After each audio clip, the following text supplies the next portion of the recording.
አቤል ላይ እንድትጫወትበትና አቤል ከነ ልጇ እንዲያስጠጋት አድርጋ ነው ከዛች እናት ልጁ የተቀበለቻት የነበረው። እኔ በጣም ነው ስሰማ በጣም ነው ያሳዘነችኝ። አሁን ልጁ የት እንደደረሰና የት እንደገባ አይታወቅም።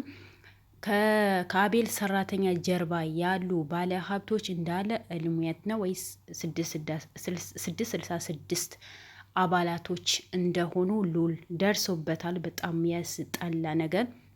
ስለዚህ ልጁ እንደው ተባለ የሰይጣን ይገብሩት ምን ያድርጉት ምንም የሚታወቅ ነገር የለም። በዛ ሰዓት አቤል ከነ ልጅሽን ቁጭ በይ፣ ምንም ችግር የለውም፣ ልጅሽን እኔን አሳድገዋለሁ።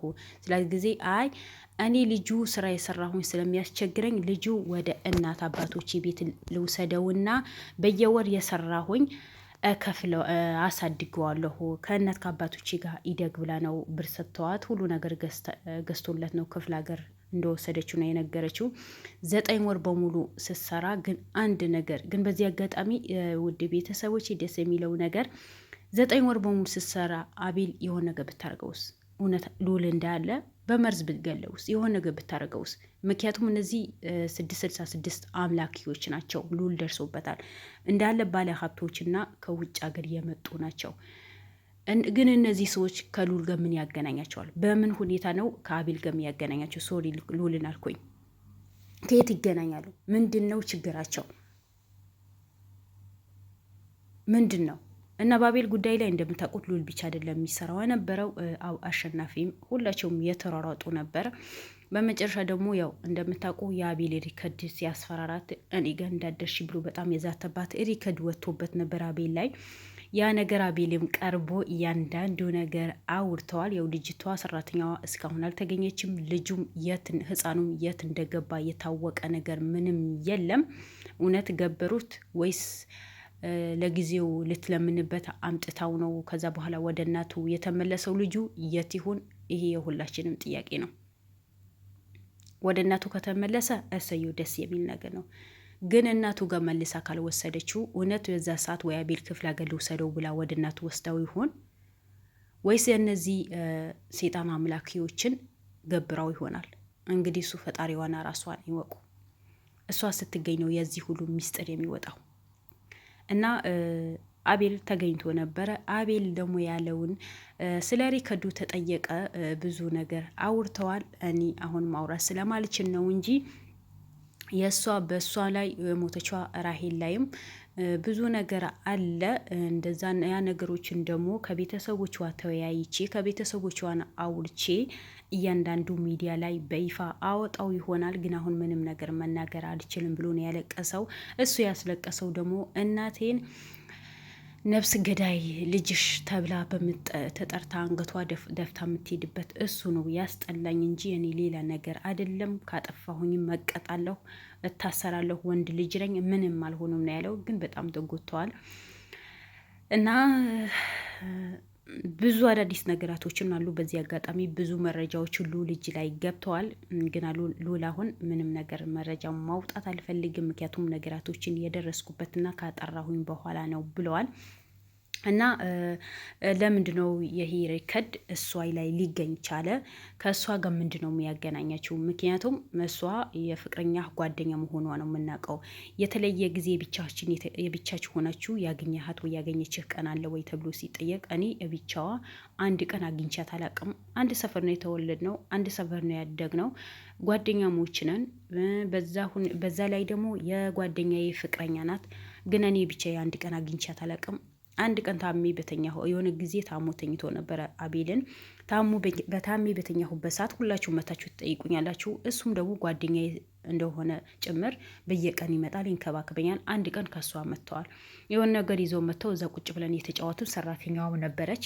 እሱ ደግሞ የሆነ ስልክ ተደውሎበት ወጥቶ በዛ ሰዓት የ30 ደቂቃ ነው አብረን የሆነው። እሱም ሰራተኛ ነበረች እንጂ ከዛ የዘለለ ከእሷ ጋር ሻይ ቡና ብዬም አላቅም። በምንም ነገር ተገናኝተንም አናቅም። አንድ ቀን ብቻዋ ማግኝቻትም አላቅም። ሰው አሁን እሷ ስለሞተች የፈለገ ነገር ብሎ ማውራት ይችላል። እኔ ለጻን ሊሆነ ይችላለሁ፣ ወንጀለኛ ሊሆነ ይችላለሁ። ሪከርዶሽ ምንድን ነው ያቦይሱ ምንድን ነው ሲባል ብዙ ጽሁፎችና ብዙ ሪከርዶች አሉ። ነገር ግን ያ ሪከርድ ብቻ ነው። ካሁን በኋላ ላገኝሽ አልፈልግም፣ በሚመጣው ነገር እኔ ኃላፊነትን አልወስድም ብዬ ያወራሁት ሪከርድ ብቻ ነው ለይቶ አውጥቶ ያንተ ያሰሙህ እንጂ ብዙ ሪከርዶችና ብዙ ጽሁፎች አሉ። እነሱም ደግሞ እኔ ፎርዋርድ አድርጌ አስቀምጫቸው እያንዳንዱ ቤተሰቦቿ ጋር ሂጄ ካሳየሁኝ በኋላ ለኦዲዮስ ወይም ለከታታዮቼ አውጥቼ ያሰማለሁ እንጂ ስለ እሷ አሁን ምን የማወራው ነገር የለም። አለ ብዙ ችግሮችን አሉ በእሷ ጉዳይ ላይ ቤተሰቦቿ ማያውቁ፣ እህቷ ማታቅ፣ እናቷ ማታቅ፣ አባቷ ማያውቀው ነገር ብዙ ጉዳይ አለ።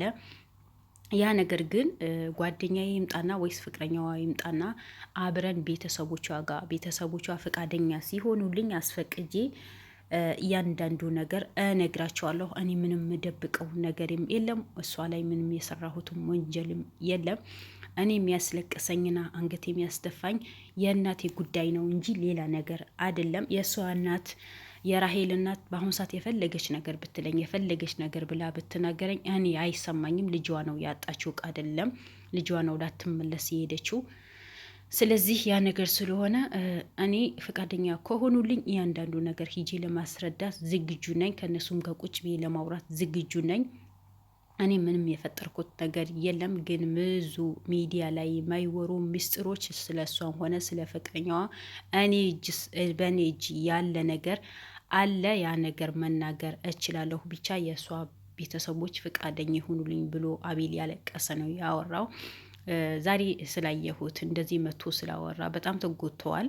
ግን እንደዚህ መቶ በቻናሉ መቶ ስላወራ ያለውን ነገር ስላስረዳ ስለ ሪከርዱ ስለተናገረ እኔ በጣም ደስ ብሎኛል። ስለዚህ እየተጨናነቃችሁ ውድ ቤተሰቦች በሙሉ ያው የአቤል ጉዳይ ይሄን ነው። ብዙ ነገር ይወጣል። ደግሞ ብዙ መረጃዎችን ደግሞ ልዑል እንደደረሰባቸውም አሸናፊም፣ ምክንያቱም ሁለታቸው ነው የሚሰሩት። ያው አሸናፊ በራሱ ቻናል ሌላ ነገር ይልቀቅ እንጂ ከልዑል ጋር አብሮ ሆኖ ነው የሚሰሩት እና ብዙ ነገር ይወጣል። የአቤል እውነትም በቅርብ እንደሚወጣ እርግጠኛ ነኝ። ሲጀመር ትላንትም አንድ እናት እውነቱ አውጥተውት ነበረ። አሁንም ደግሞ የተሻለ ይወጣል መቼም ሰራተኛዋ አለምን ወይ በሁለተኛ በቅጥል ስሟ ማን እንደምትባል ያስቻለው እሷም ስትገኝ ደግሞ ብዙ ነገር እንደሚወጣና ብዙ ሚስጥሮችን እንደሚገኙ እርግጠኛ ነኝ። አቤል ደስተኛ ሆኖ አንገቱን ቀና አድርጎ እናቱም አንገት ቀና አድርጎ ዛሬ ያለቀሰውን ባል ነገ ደስታ የሚሆንበት ጊዜ ቅርብ ያድርግልን። በእርግጥ ጓደኛው ነው የሞተችው፣ የጓደኛው ፍቅረኛ ነው የሞተችው። እኔ ልጅቷን በጣም ታሳዝናለች። እኖራለሁ፣ አገባለሁ፣ ቀለበት አድርጋለሁ ብላ ደስተኛ ሆና የቀለበቷ ቀን በምንጠብቅበት ቀን ነው በጣም ቅርብ ነበረ የተባለው። ይሄ ነገር ተከስቷል። እነሱ ግን አቤል ለመጉዳት ብለው ነው እንጂ ለእሷ ህይወት ምን የሚያሳሰባቸው ነገር የለም። በነገራችን ላይ ሉሚሊያቲ አባል ከሆኑ የሰውን ህይወት ምንም አያሳዝናቸውም። የሰውን ደም ምንም አያሳዝናቸውም። የሰው ደም ከሰውን ደም የበለጠ የውሃ መጥፋት ቢያሳዝናቸው ይመስለኛል በዚህ አይነት እንጂ ይብላኝ እንደሷ እንጂ አቤል እውነትም ካደረገ ካላደረገ ፍትህ ያገኛል፣ በፖሊስ ይጠየቃል። ግን አቤል ምንም ነገር እጁ ላይ እንደሌለ ምክንያቱም ትናንት ብዙ እናቶችም አውርተውበታል።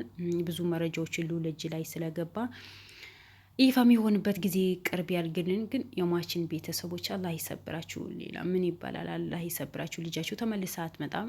ሰብሩን አላህ ይስጣችሁ። ሰው ለብር ብሎ ለጊዜያዊ ደስታ ብሎ የሰውን ህይወት መንጠቅ በጣም ከባድ ነው። አቤልስ ማለት ልቡ ተሰብሯል እኮ አይምሮውን ተነክቷል እኮ። የሞራል ካሳ የሚባል ነገር እኮ አለ። የሞተችዋማ አንዴ ሞታለች ይብላኝ ቤተሰቦቿ እናቷ እንጂ። ግን አቤል በህይወት ዘመኑ መጠርጠሩ የሚከፋው ነገር እናቱስ ሁሌ አንገቱ ደፍቶ ሊሄድ ነው።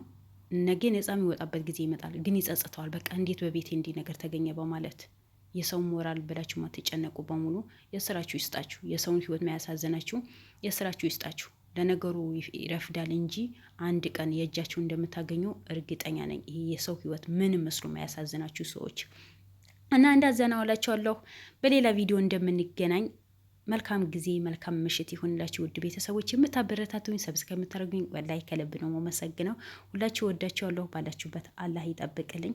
የአቤል ጉዳይ ያሳሰባችሁ በሙሉ እነሆን ይህን ቪዲዮ ስታዩ ትረጋጋላችሁ። መልካም ምሽት። ሰላም አለይኩም ወራህመቱላሂ ወበረካቱ። ላይክ አድርጉ ቤተሰቦች።